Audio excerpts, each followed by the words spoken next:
Halo guys, jumpa lagi di channelnya Ide Sunatu. Pada kesempatan kali ini kita akan memperagakan yaitu rangkuman video Bandung dan Bengkulu. Yuk mari kita saksikan dalam tayangan yang kita share ini. Jawa Barat merupakan salah satu daerah di Indonesia dari bahasa, pakaian, rumah, kepercayaan, kesenian. Adapun kebudayaan Cirebon berkembang di daerah yang dahulunya merupakan Kresidenan Cirebon kawasan bagian utara. Tidak hanya itu, kebudayaan lain yang berkembang di Jawa Barat ialah budaya Betawi dan pesisir yang berkembang di daerah-daerah yang berbatasan dengan DKI Jakarta dan daerah pesisir pantai, suku Cirebon. Sehingga bahasa yang digunakan sehari-hari di Jawa Barat kebanyakan bahasa Sunda dan Cirebon. Bahasa dan kebudayaan Sunda adalah salah satu kebudayaan yang dominan di Jawa Barat, jadi bahasa utamanya yaitu bahasa Sunda. Berdasarkan sejarah, akibat kekuasaan Kerajaan Mataram yang dahulunya pernah menaklukkan wilayah Jawa Barat, bahasa Sunda ini terpengaruh oleh bahasa Jawa. Akibat pengaruh inilah dalam bahasa Sunda dikenal undak kusuk basa. Maka timbullah istilah bahasa lemes dan kasar, yang dimana pemakaiannya disesuaikan dengan orang yang diajak berbicara.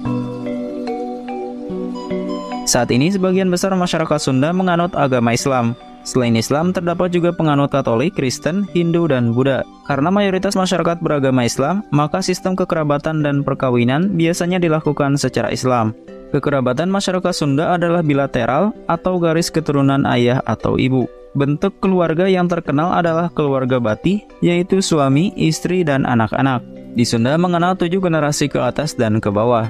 7 generasi ke atas disebut kolot, mbah, buyut, bao, jangga wareng, udeg-udeg, dan gantung siwur. Sedangkan 7 generasi ke bawah disebut anak, incu, buyut, bao, jangga wareng, udeg-udeg, dan gantung siwur. Rumah adat Jawa Barat pada umumnya biasa disebut dengan imah panggung. Rumah adat tersebut berbentuk segi empat agak memanjang dengan lantai rumah yang terbuat dari papan atau bambu dan disebut palupuh.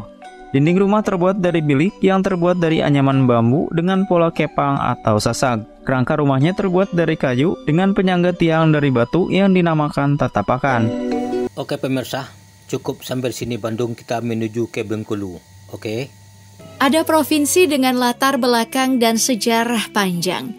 Provinsi ini adalah Bengkulen dalam bahasa Inggris atau yang kita kenal dengan Bengkulu. Dalam sejarahnya, provinsi ini dikenal sebagai provinsi pembuangan para aktivis pendukung kemerdekaan. Oke, kali ini aku akan ajak kamu berkeliling di Provinsi Bengkulu.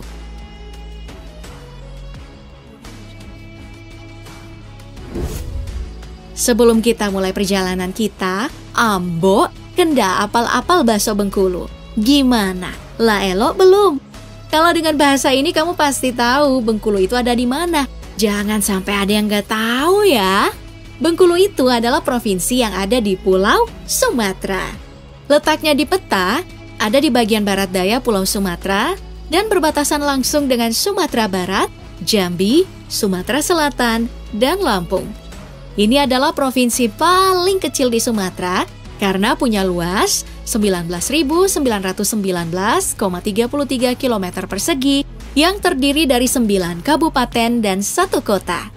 Jumlah penduduknya 2.010.670 jiwa berdasarkan sensus penduduk 2020. Ada yang menarik kalau kita perhatikan lambang di Provinsi Bengkulu.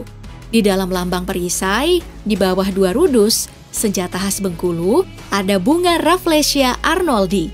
Kamu pasti bertanya, kenapa provinsi ini pilih bunga bangkai sebagai lambang wilayahnya? Alasannya, karena Bengkulu adalah habitat dari bunga langka berukuran raksasa ini.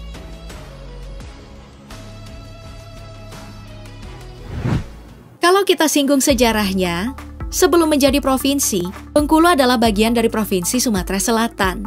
Baru pada tahun 1968, Bengkulu jadi provinsi. Sebelum abad ke-17, wilayah Bengkulu adalah kerajaan di bawah Kesultanan Banten, juga sebagian pernah di bawah kekuasaan Kerajaan Indrapura. Awal mula Inggris masuk ke Bengkulu ditandai dengan didirikannya pusat perdagangan lada oleh British East India Company atau EIC. Karena pelabuhan Banten jatuh ke tangan VOC, EIC lalu mencari pusat perdagangan lada yang baru. Kerajaan Selebar yang menjadi bagian Bengkulu membuat perjanjian dan mengizinkan Inggris mendirikan benteng dan gedung perdagangan. Maka, muncullah Benteng York di sekitar muara Sungai Serut. Inggris jugalah yang memberikan nama Bekulan atau Kulan yang berdasarkan dari bahasa Inggris Cutland atau tanah patahan. Alasannya karena wilayah Bengkulu adalah wilayah patahan gempa bumi paling aktif di dunia. Lalu, tahun 1713 sampai 1719, sebuah benteng bernama Marlborough pun dibangun. Tapi baru selesai dibangun, rakyat Bengkulu di bawah kepemimpinan Pangeran Jenggalu merebut benteng ini. Aksi inilah yang sampai sekarang disepakati hari jadi kota Bengkulu dan patung perjuangan dirinya diabadikan. Bengkulu baru diserahkan ke tangan Belanda pada tahun 1824 lewat Perjanjian London dan sejak itu menjadi bagian dari Hindia Belanda.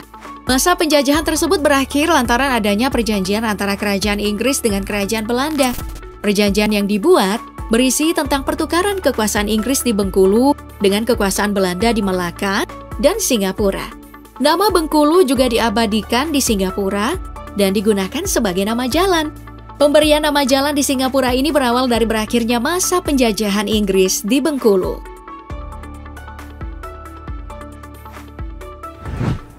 Karena sempat jadi pusat perdagangan lada dan sempat menjadi daerah kekuasaan Kesultanan Banten, Provinsi Bengkulu mulai menjadi daerah yang heterogen dari segi suku bangsanya.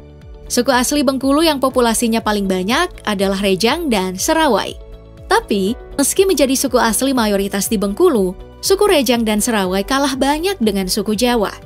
Berdasarkan sensus tahun 2010, jumlahnya itu 22,64%, sementara suku Rejang hanya 20,60%.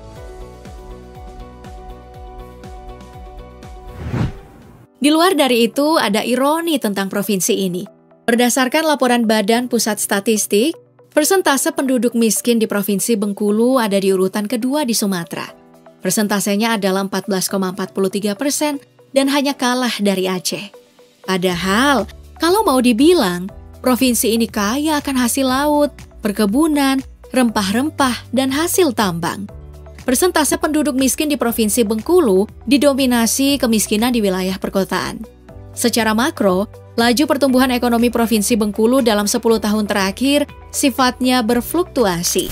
3 tahun terakhir, yakni antara tahun 2017 sampai 2019, laju pertumbuhan ini bahkan di bawah rata-rata dari laju pertumbuhan ekonomi nasional.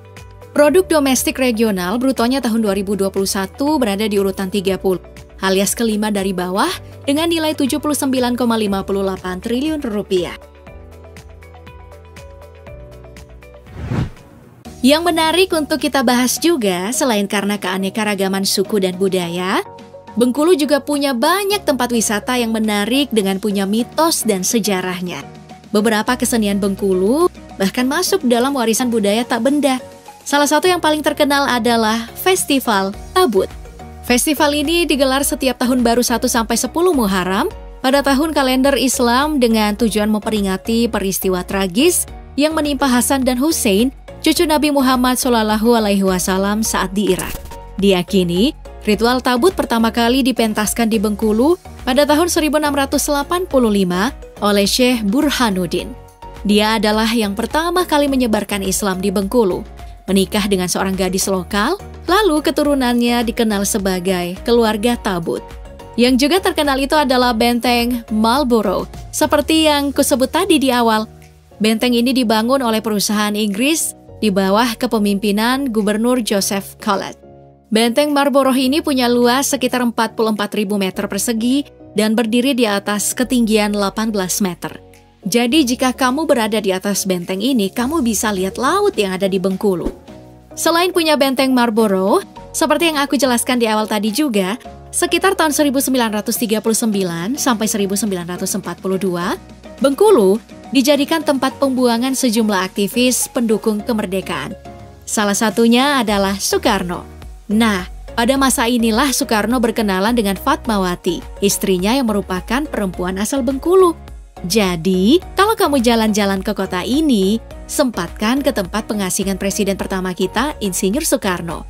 Selama dalam pengasingan, Soekarno tinggal di rumah yang beralamat di Anggut Atas dan sekarang dikenal dengan Jalan Soekarno-Hatta. Beberapa peralatan, sepeda, perpustakaan buku-buku, dan yang lainnya yang pernah dimiliki oleh Soekarno disimpan di dalam rumah ini. Selama tinggal di Bengkulu, Soekarno mendesain masjid yang sekarang dikenal dengan Masjid Jamik. Untuk objek wisatanya yang menjadi ikon Provinsi Bengkulu, Danau Dendam tak sudah. Jaraknya itu sekitar 8 km dari pusat kota Bengkulu.